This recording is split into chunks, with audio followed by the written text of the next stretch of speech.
बात है अखंड भारत के बंटवारे से पहले की।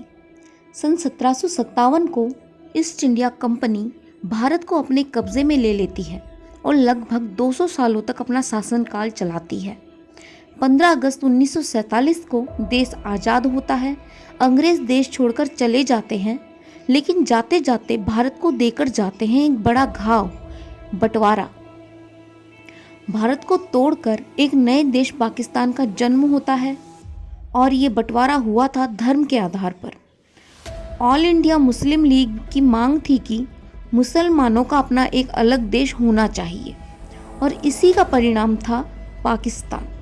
भारत को तोड़कर पाकिस्तान देश का जन्म कुछ ऐसा हुआ कि भारत के पूर्वी क्षेत्र को लेकर पूर्वी पाकिस्तान बना, जहां बंगाली जनसंख्या बहुसंख्यक थी, और वहीं भारत के पश्चिमी क्षेत्र को लेकर पश्चिमी पाकिस्तान बना, जहां की मुख्य जनसंख्या में पंजाबी, पख्तून, सिंधी और बलोच शामिल थे।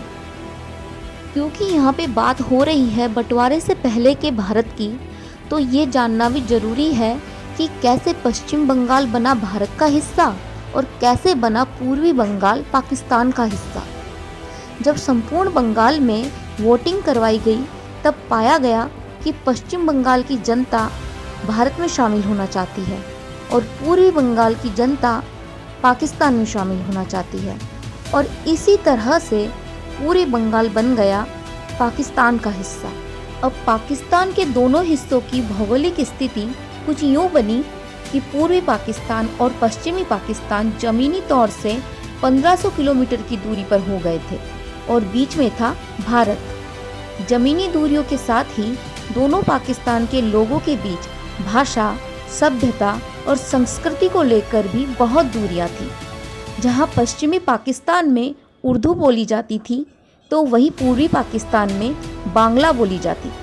हालांकि पाकिस्तान में मेजॉरिटी बंगाली जनसंख्या की थी, पर पॉलिटिकल पावर और मिलिट्री पावर पश्चिमी पाकिस्तान के पास थी। इसी के साथ 62% ऑफ रेवेन्यू पूर्वी पाकिस्तान से जनरेट होता था, पर बजट की जब बात होती तो 75% बजट पश्चिमी पाकिस्तान को दिया जाता। जब ऐसा है तो स्वाभाविक है पश्चिमी पाकिस्तान में जीवन ज़्यादा उच्च स्तरीय था, और इस भेदभाव से पूर्वी पाकिस्तान के लोगों में असंतोष की भावना थी, और ये असंतोष तब विस्फोट कर गई जब उर्दू को ऑफिशियल लैंग्वेज बनाने पर जोर दिया जाने लगा। 21 मार्च 1948 को मोहम्मद अली जिन्ना ने ढाका में भाषण देते हुए कड़े शब्दों में कहा था कि अब पूरे पाकिस्तान में केवल उर्दू बोली जाएगी। उर्दू को इस तरह जबरदस्ती इम्पोज किए जाने से बंगाली लोगों में असंतोष दिन प्रतिदिन बढ़ता ही जा रहा था। उनका मानना था कि बहुसंख्यक तो हम हैं, तो उर्दू ऑफिशियल लैंग्वेज आखिर क्यों हो।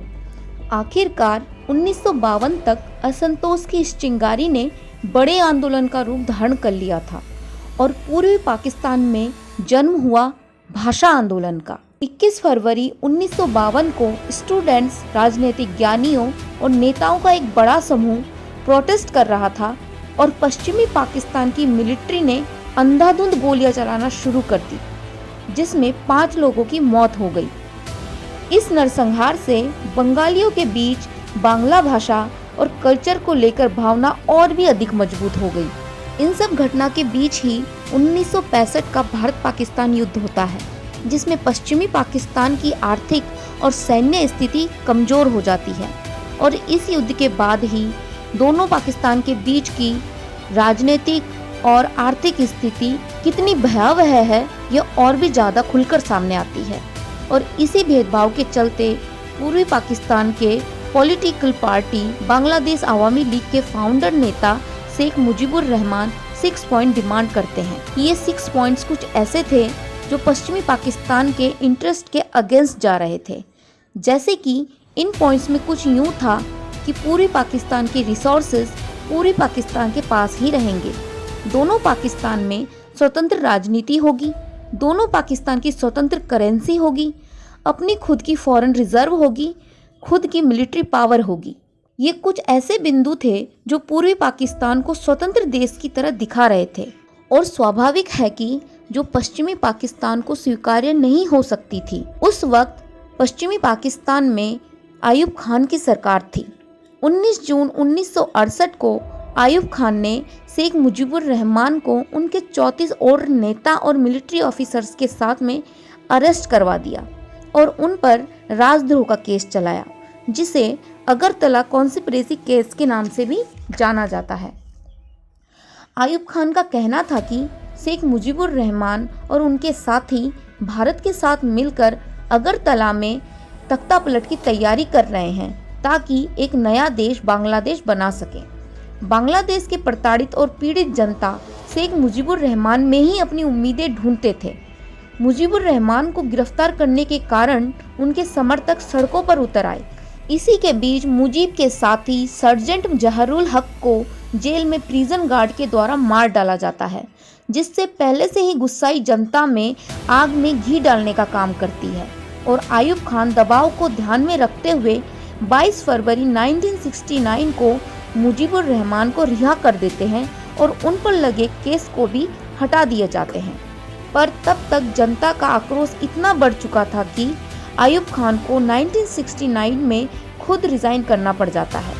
आयूब खान ने लगभग पिछले 10 सालों से सैन्य तानाशाही जारी कर रखी थी। वे रिजाइन तो कर जाते हैं पर सत्ता सौंप जाते हैं जनरल याया खान को। याया खान वादा करते हैं कि वे पाकिस्तान में पहली जनरल इलेक्शन करवाएंगे और ये इलेक्शन होते हैं सन 1970 में। रिजल्ट चौंकाने वाले आते हैं। पूर्वी पाकिस्तान की इलेक्शन पार्टी अवामी लीग इलेक्शन जीत जाती है। 313 में से 167 सीट अवामी लीग को मिलते हैं, लेकिन चौंकाने वाली बात थी कि ये सारी सीट्स पूर्वी पाकिस्तान की थी। वे पश्चिमी पाकिस्तान की एक भी सीट नहीं जीत पाते हैं। ऐसा ही कुछ हाल पश्चिमी पाकिस्तान का भी था। पश्चिमी पाकिस्तान की election party Pakistan Peoples Party, जिसे पीपीपी के नाम से भी जाना जाता है, ने 86 सीट जीती और इन्होंने भी पूर्वी पाकिस्तान में एक भी सीट नहीं जीती। इलेक्शन के रिजल्ट्स के अनुसार तो पूर्वी पाकिस्तान की अवामी लीग की सरकार बननी थी, पर ये बात पश्चिमी पाकिस्तान के पॉलिटिकल लीडर्स को नहीं पचती है। इलेक्शन के रिजल्ट देखकर पीपीपी के नेता जुल्फिकार अली भुट्टो आर्मी ऑफिसर्स और याया खान के साथ मिलकर डिस्कशन करते हैं कि नेशनल असेंबली के इलेक्शन के रिजल्ट्स को कैंसिल करना है। 1 मार्च 1971 को इलेक्शन रिजल्ट्स के कैंसिल करने की घोषणा की जाती है। इससे पूर्वी पाकिस्तान में लोगों के बीच भयंकर गुस्सा फूटता है। वे कहते हैं कि अगर आप हमें सत्ता में देखना ही नहीं चाहते हैं तो हम एक स्वतंत्र राष्ट्र बनाएंगे, और यहीं से नींव डल जाती है बांग्लादेश के स्वतंत्रता संग्राम की। हालांकि देश का विभाजन धर्म के आधार पर हुआ था, पर पूर्वी पाकिस्तान के लोगों के बीच बांग्ला भाषा और बांग्ला कल्चर के प्रति अधिक प्रेम था। वे चाहते थे कि एक ऐसा स्वतंत्र देश बने जो सेक्युलर हो और जहां बांग्ला भाषा और बांग्ला कल्चर की पहचान हो।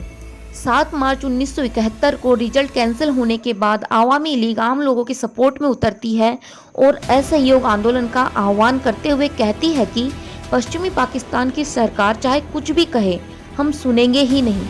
इन सब के बीच पूर्वी पाकिस्तान के बंगालियों ने बिहार से पूर्वी पाकिस्तान की तरफ गए हुए लोगों पर हिंसा करना शुरू कर दिया। बिहार के लोग उर्दू बोलते थे, इसीलिए बंगालियों का मानना था कि ये पश्चिमी पाकिस्तान के सपोर्टर हैं, और इसी हिंसा का फायदा उठाते हुए पश्चिमी पाकिस्तान ने अपनी फौज को पूर्वी पाकिस्तान में उतार दिया। इन सब के चलते ही पूर्वी पाकिस्तान ने अपनी एक क्रांतिकारियों की फौज तैयार करी थी, जिसे मुक्ति वाहिनी के नाम से जाना जाता था। मुक्ति वाहिनी पश्चिमी पाकिस्तान की आर्मी के खिलाफ गोरिल्ला युद्ध करती है। इस युद्ध में अभी तक इनडायरेक्टली इंडिया भी शामिल था, क्योंकि इंडियन आर्मी मुक्ति वाहिनी को गोरिल्ला युद्ध लड़ने में ट्रेन कर रही थी। मुक्ति वाहिनी के विरुद्ध पश्चिमी पाकिस्तान ने भी एक दल का गठन किया था, जिसका नाम शांति वाहिनी था। शांति वाहिनी का काम उनके नाम के एकदम विपरीत था।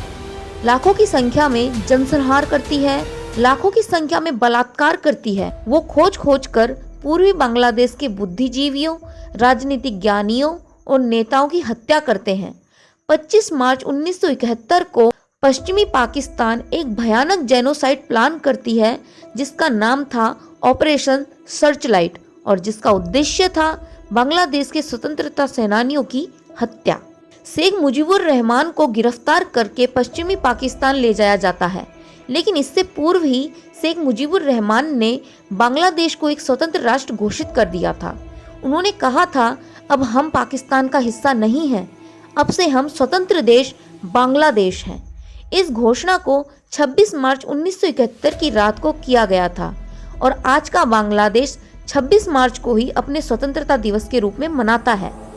27 मार्च 1971 को मेजर जियाउर रहमान इस घोषणा को जनता के सामने पढ़ते हैं और घोषणा करते हैं कि अब बांग्लादेश एक आज़ाद देश है। इसी रात ढाका के 2 छात्रावास पर हमला किया जाता है और 7,000 छात्र मारे जाते हैं और एक सप्ताह के भीतर ही 30,000 से ज़्यादा बंगालियों का जनसंहार किया जाता है। ढाका के लोग ढाका छोड़कर भाग जाते हैं, विदेशी मीडिया को हटा दिया जाता है और रेडियो सेवाओं को भी बंद कर दिया जाता है।